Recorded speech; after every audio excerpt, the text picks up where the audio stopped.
Hello student, debenture को continue करते हुए इस वीडियो के अंदर हम issue of debenture as a collateral security और इंटरेस्ट ऑन डिबेंचर दो टॉपिक पर बात करेंगे। कॉन्सेप्ट क्लियर कर लीजिए। तो आप कॉन्सेप्ट क्लियर होंगे तो ही आप प्रैक्टिस कर पाएंगे। तो कॉन्सेप्ट आपके लिए फर्स्ट प्रायोरिटी है। फर्स्ट थिंग, कोलेटरल सिक्योरिटी होती क्या है? थ्योरेटिकल क्वेश्चन भी एग्जाम में आ सकता है।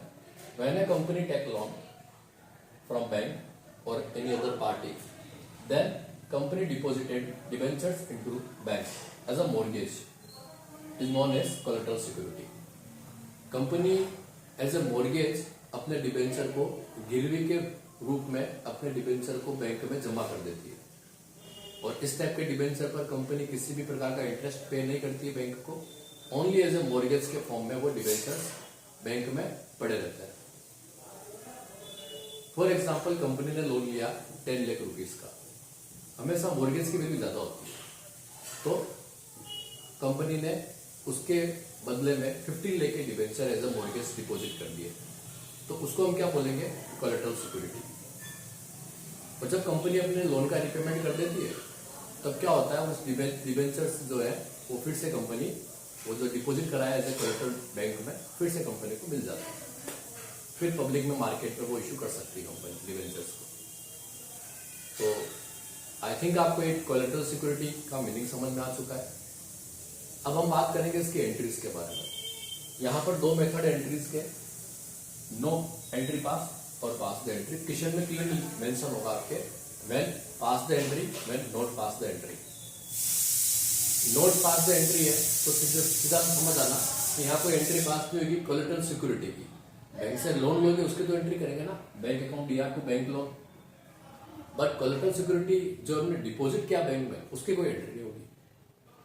तो सर उसका क्या करेंगे? उसको नॉर्मली अपन बैलेंस शीट में जो आपका डिबेंचर आता है नॉन करंट लायबिलिटीज के लॉन्ग टर्म बोरोविंग में, वहां पर डिबेंचर जो आपने या आपका जो लोन लिया है आपने, उस लोन के अमाउंट के वहां पर आप ब्रैकेट में नोट कर लेंगे deposited percentage debenture amount into the bank as a collateral security. या आप एज ए इंफॉर्मेशन आप शो करोगे, collateral security show in the balance sheet as a information. एक नोट बना करके आप बैलेंस शीट में जब बैंक लोन लिया है वहां पर आप शो कर देंगे when entry is not pass. और जब आप एंट्री पास करते हैं तब वहां पर एंट्री बैंक वाली एंट्री जो लोन ले रहे वो तो होनी है, बैंक अकाउंट या टू बैंक लोन, और साथ में एंट्री देगी आपकी डिबेंचर सस्पेंस अकाउंट या टू डिबेंचर। तो इसका बैलेंस शीट में ट्रीटमेंट कैसा होता है? जब एंट्री पास करते हैं तो हमने बता दिया कि debenture suspense account will be shown as a deduction from the debenture account. जो आपने डिबेंचर अकाउंट आपका कहां आता है? नॉन करंट लायबिलिटीज के लॉन्ग टर्म बोरोविंग में आता है। तो लॉन्ग टर्म बोरोविंग में आपने डिबेंचर को शो किया है नोट टू अकाउंट में, वहां पर आप लेस करेंगे less debenture suspense amount 15 lakh rupees और आप उसको वहां पर शो कर देंगे। तो आई होप आपको कोलेटरल सिक्योरिटी का मीनिंग समझ में आ चुका है। जो एंट्री हम पास करते हैं, एंट्री पास करते हैं वो वाली टॉपिक एंट्री पास करनी समझ में आ चुका है। बैलेंस शीट में कैसे प्रेजेंट करते हैं वो भी क्लियर है। और जब एंट्री पास नहीं करते हैं तो बैलेंस शीट में ओनली एज ए इंफॉर्मेशन बताते हैं, वो भी मैं क्लियर हो चुका है आपका। आप एक दो एग्जांपल देखेंगे, टॉपिक समझ में अच्छे से आपको टॉपिक क्लियर हो जाएगा। मैं फिर से बोल रहा हूँ, इस चैप्टर में टॉपिक कम है, छोटे छोटे टॉपिक है, स्मॉल टॉपिक है, एंट्रीज कम है, कंटेंट कम है, कॉन्सेप्ट कम है।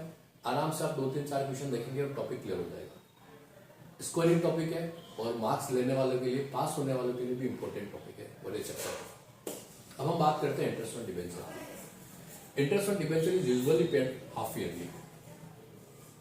It is charge against profit. कोई भी इंटरेस्ट हो वो चार्ज अगेंस्ट प्रॉफिट ही होता है और ये हाफ ईयरली पेड किया जाता है। क्वेश्चन में आपको हाफ ईयरली मिलेगा, ईयरली भी होता है बट मोस्टली क्वेश्चन में आपको हाफ ईयरली इंटरेस्ट पेड ही मिलेगा डिबेंचर्स का।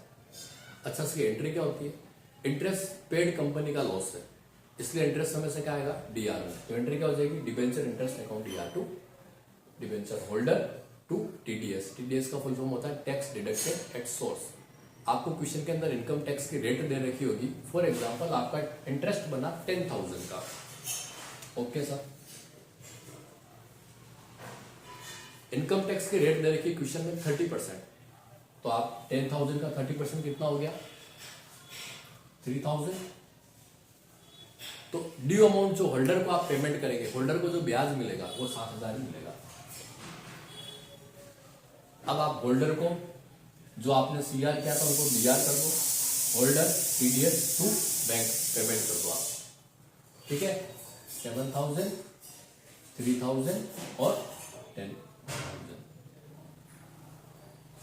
और ईयर के एंड में जो आपका डिबेंचर, जो आपका इंटरेस्ट अमाउंट है 10,000, वो P&L स्टेटमेंट में चला जाएगा 10,000। एक बार छोटी सी बात और इसमें ऐड कर लेता हूं मैं। इंटरेस्ट जब कंपनी डिबेंचर पर पेड करती है तो जनरली जैसे फॉर एग्जांपल कंपनी ने 1 लाख रुपीस के डिबेंचर इश्यू किए थे और उसके 10% डिबेंचर है वो, तो हमेशा इंटरेस्ट रेट जो होती है वो आगे यहाँ मेंशन है वही रहती, कभी बोलेगा नहीं कि इंटरेस्ट रेट इतनी है। क्वेश्चन के अंदर दिया हुआ है कि 30% हम लोग इसका क्या करेंगे, टीडीएस या इनकम टैक्स की रेट है। Okay sir, okay. तो आप 1 लाख रुपीस का 10% बनाएंगे 10,000 ब्याज। अब ये जो 10,000 ब्याज है एनुअल इंटरेस्ट है ये। अगर आपको उसको हाफ ईयरली गिवन है 30 सितंबर और 31 मार्च, तो आप इसकी हाफ एंट्रीज करेंगे, यहां आ जाएगा 5,000, ओके। और इसका 5,000 का 30% हो जाएगा यहाँ पर, 5,000 का 30% 1,500 और 70 हो जाएगा 3,500, और किसी का अपन पेमेंट कर लेंगे। तो 5,000 का पेमेंट अपन हाफ ईयरली करेंगे और रिमेनिंग 5,000 का पेमेंट नेक्स्ट हाफ ईयरली में करेंगे।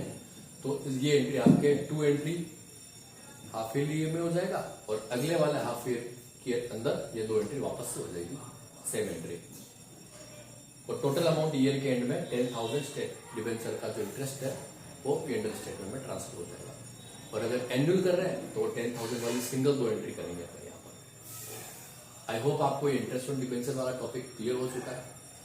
अब रिमेनिंग एक टॉपिक रह रहा है आपका debenture issue in different terms, okay. Terms given होती है हमारे, और एक टॉपिक है आपका return of loss on issue of debentures. तो ये 2 टॉपिक है, उनको अपन नेक्स्ट वीडियो में डिस्कस करते हैं। Okay, thank you.